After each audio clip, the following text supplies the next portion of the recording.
From the rooftops of Florence to the chaos of Montana to the deep blue seas of the Caribbean, Ubisoft has taken us everywhere.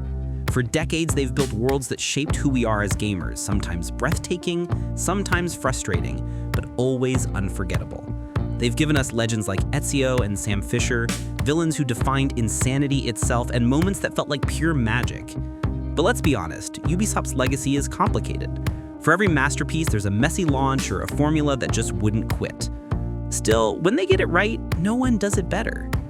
So today, we're diving deep into the heart of Ubisoft, from cult classics to billion-dollar franchises, counting down the top 10 Ubisoft games of all time. Stay till the end, because our number one pick isn't just a great Ubisoft game. It's a game that defined an entire generation of gaming. Number 10. Rayman Legends, 2013. Before Ubisoft went all in on massive open worlds, there was Rayman Legends, a reminder that sometimes less is more. Every frame of this game feels handcrafted, a living painting that bursts with energy. The animation, flawless. The controls, razor tight. And those music levels, pure joy in motion.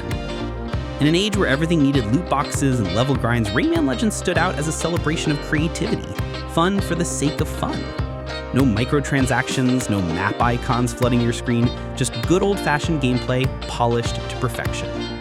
Critics called it a masterpiece. Fans called it the last spark of Ubisoft's classic magic, that sweet spot when the studio cared more about art than algorithms. It didn't sell like Assassin's Creed or Far Cry, but artistically, it's timeless. The kind of game you can hand to anyone, any age, any decade, and it still feels fresh. But while Rayman was busy dancing through dreams, Ubisoft's next world dove straight into madness. Number 9. Far Cry 3, 2012. This is the moment Ubisoft found its chaos, and the world met Vaz Montenegro. Far Cry 3 didn't just redefine an open-world shooter, it redefined Ubisoft. For the first time, freedom wasn't just a feature, it was the game.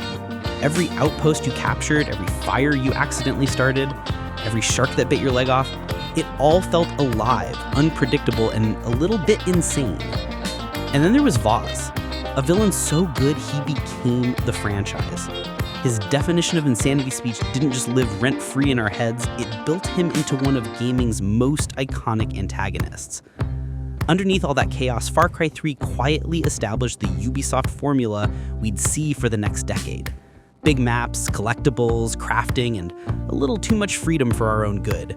But back in 2012, it was revolutionary, fresh, wild, and unforgettable. Far Cry 3 showed us that villains could steal the show, and sometimes the line between hero and monster is thinner than we think. But before we were lost on tropical islands running from tigers and our own madness, a prince was busy rewriting time itself. Number 8, Prince of Persia, The Sands of Time, 2003. Before assassins leapt across rooftops, there was a prince, agile, curious, and armed with a dagger that could rewrite history.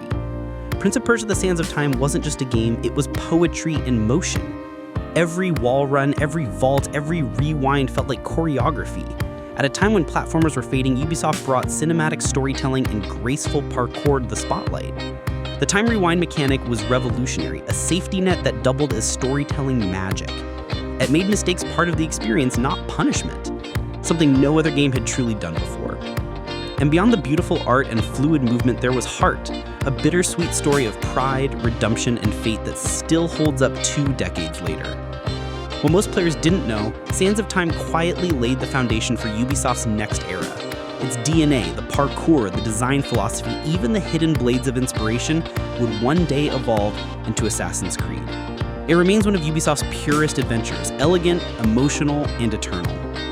But from royal palaces to city streets, Ubisoft's next world turned hackers into heroes.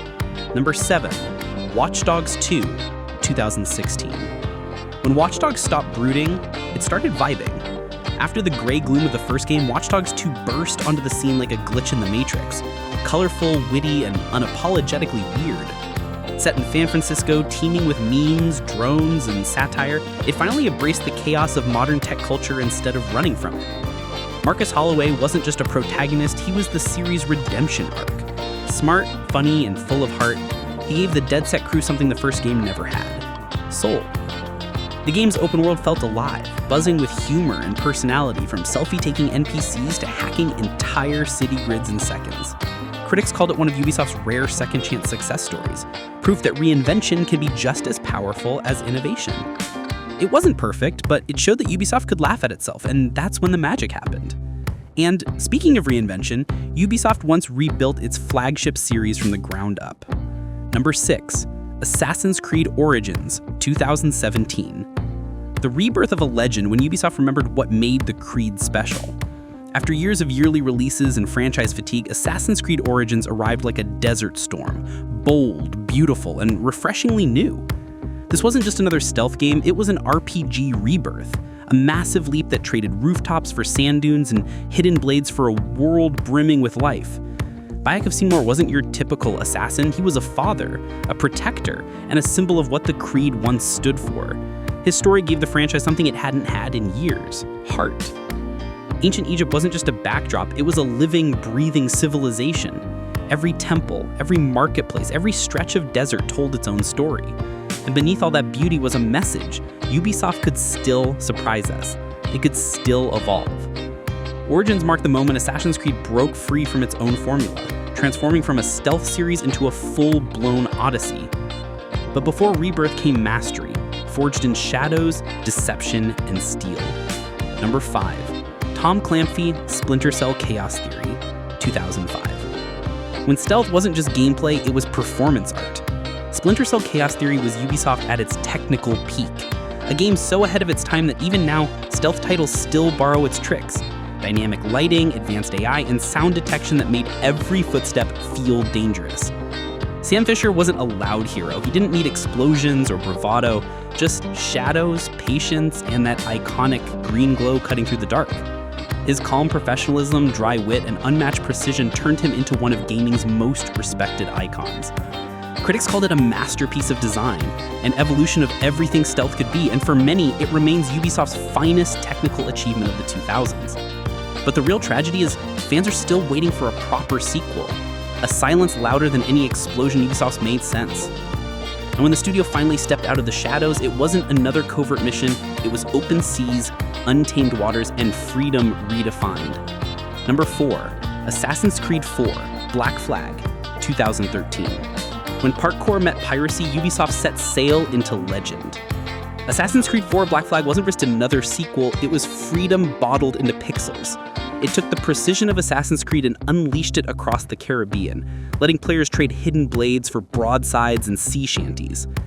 Edward Kenway wasn't your typical assassin. He was reckless, charming, and gloriously flawed, a pirate with a conscience and a taste for chaos. And while the story dove deep into loyalty and legacy, the real star was the sea itself, unpredictable, alive, and endlessly inviting. From commanding your ship through roaring storms to singing with your crew under a crimson sunset, Black Flag was pure escapism.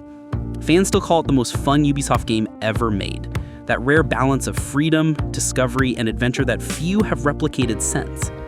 But while Black Flag conquered the oceans, another Ubisoft team was mastering an entirely different kind of battlefield, one built on tactics, tension, and raw teamwork.